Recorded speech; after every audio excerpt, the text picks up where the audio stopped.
솔로몬의 법정에 선 두 여인. 두 여인은 그늘진 인생의 질투와 모성애를 보여준 여인들입니다. 다윗으로부터 이스라엘의 왕권을 이어받은 솔로몬은 당시 임금 국가구 최강국이라고 볼 수 있는 애고왕의 딸을 아내로 취하여 국교를 수집함으로 국가가 경계를 든든히 하였습니다. 그는 예루살렘에서 서북쪽으로 9km 정도 떨어진 기브온 산당에서 1000번제를 드립니다. 이스라엘의 중요 지도자인 전원이 참석한 범국가적인 기도회를 하나님께서는 기쁘시게 받으시고 솔로몬의 소원이 무엇인가를 물으십니다. 솔로몬의 부친 다윗 왕을 축복하셔서 이스라엘을 창대케 하신 여호와께 감사를 드리며 선과 악을 구분하여 이스라엘을 옳게 다스릴 지혜를 간구합니다. 솔로몬이 겸손하게 구한 것은 여호와의 뜻에 맞게 것이었기에 하나님께서는 그를 세상에서 제일 지혜로운 왕으로 삼겠다고 말씀하십니다. 아울러 그가 구하지 아니한 부와 영광까지도 주시겠다고 약속하십니다. 하나님의 나라와 그의 의를 구하는 자에게는 그가 필요한 모든 것을 주겠다고 하신 예수님의 말씀은 하나님의 뜻을 전한 것임을 확인케 하는 장면입니다. 이 일이 있은 후 솔로몬의 법정에 여인 2명이 서게 됩니다. 그들은 창녀와 같은 집에 살고 있었는데 3일 간격으로 아이를 낳게 됩니다. 그런데 불행히도 한 아이가 죽어버렸습니다. 첫 번째 여인의 호소는 두 번째 여인이 실수로 그녀의 아이를 깔아 죽인 후 사한 자기의 아이와 바꿨으니 아이를 되찾게 해달라는 것이었습니다. 두 번째 여인은 첫째 여인이 아기가 죽자 자기 아이를 뺏으려고 억지로 부린다고 맞섰습니다. 솔로몬이 왕위에 등극한 후 처음 맞은 위기였습니다. 오늘날처럼 의학적으로 친자 확인을 할 수 없는 상황 하에서 두 여인의 주장은 완전히 상반되고 증인이 없으니 어떤 유능한 재판관도 공정하게 올바른 판결을 내릴 수 없는 형편이었습니다. 따라서 솔로몬이 이 난제 중에 난제를 해결할 수 있다면 지혜로운 왕으로 국내외에 인정받을 수 있는 철호의 기회였습니다. 그러나 반대로 잘못된 판정을 하면 그의 왕권이 흔들리는 위기를 맞을 수도 있습니다. 다시 말해 이 재판의 결과 여하에 따라 솔로몬은 하나님의 주신 지혜를 소유한 왕으로 만천에 우뚝 설 수 있었고 백성의 신임과 존경을 잃은 무능한 왕으로 낙인찍힐 수 있었습니다. 중대한 시험 때문에 올라선 솔로몬은 긴장하여 그를 쳐다보는 신하들을 놀라게 하는 명령을 내립니다. 칼을 가져다 아이를 두 조각 한 조각씩 나눠주라고 한 것입니다. 아무도 예측 못한 기상천외의 판결이었습니다. 이 선고가 떨어지자 사람들은 당하기도 하고 솔로몬의 정신 상태를 의심하기도 했을 것입니다. 그러나 정상인으로서는 납득할 수 없는 솔로몬의 해괴한 판결은 사나이의 어머니를 금방 가려냈습니다. 한 여인은 아이를 죽이지 말고 상대방 여인에게 주라고 한 반면 다른 여인은 왕의 결정대로 아이를 반씩 나누고자 하자 솔로몬은 자식을 양보한 여인이 진짜 어머니로 인정한 것입니다.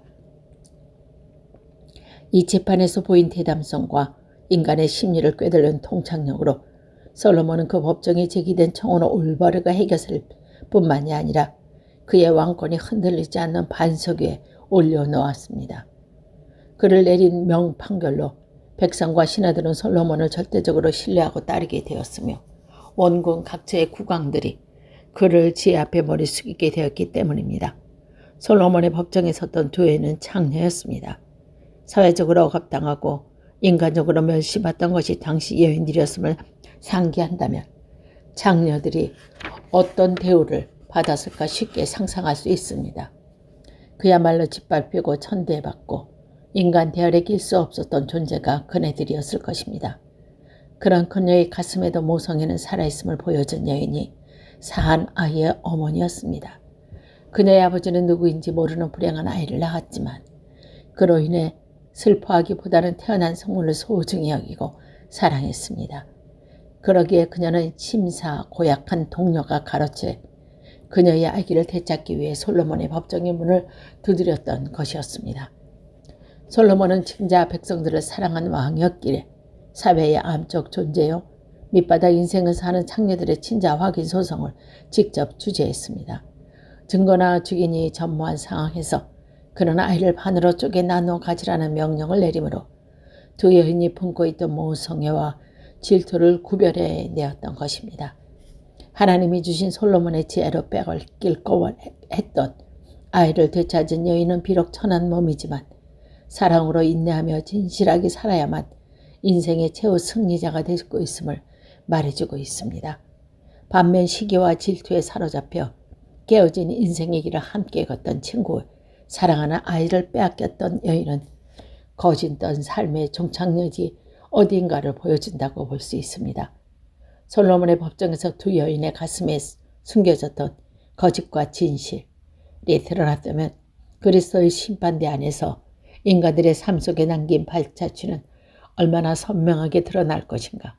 생명의 주인이 주재하는 재판정에 두려움 없이 임하려면 수고하고 무거운 짐 인생들이 살아야 할 길을 보여준 것이 솔로몬의 법정에 섰던 두 여인이야 말해도 비약은 아닐 것입니다. 스바의 여왕. 스바의 여왕은 지혜를 찾아온 지혜로운 여인이었습니다. 솔로몬이 왕위에 있는 동안 이스라엘은 유브라테스 강에서 블레셋과 애굽 지구형에 이르는 방대한 영토를 확보하여 강하고 부유한 나라로 성장했습니다. 솔로몬은 아버지 다윗이 소유했던 웅장한 여호와의 전을 지었고 화려한 궁전을 건축하려는 위험도 이루었습니다. 솔로몬이 이런 모든 일을 해낼 수 있었던 원동력은 여호와로부터 받은 지혜였습니다. 기브온 산에서 드린 일천번제의 응답으로 탁월한 지혜와 하나님을 경외하는 마음으로 국가를 통치함으로 이스라엘을 타의 추종을 불허하는 강국과 부국으로 만든 사람이 솔로몬이기 때문입니다.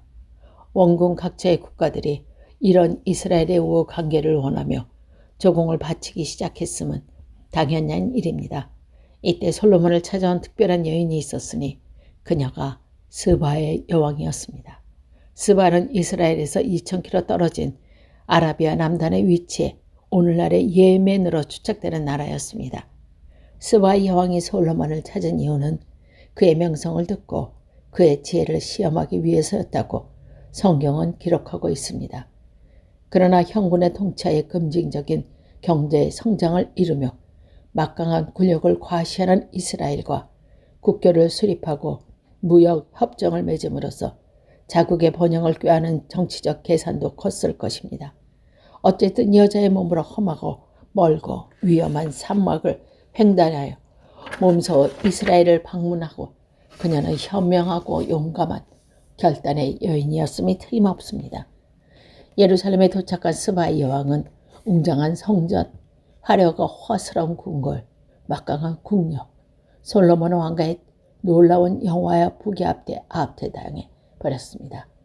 그러나 무엇보다도 그녀를 감당케 했던 것은 인간의 경지를 벗어나 솔로몬의 명철함과 지혜였습니다.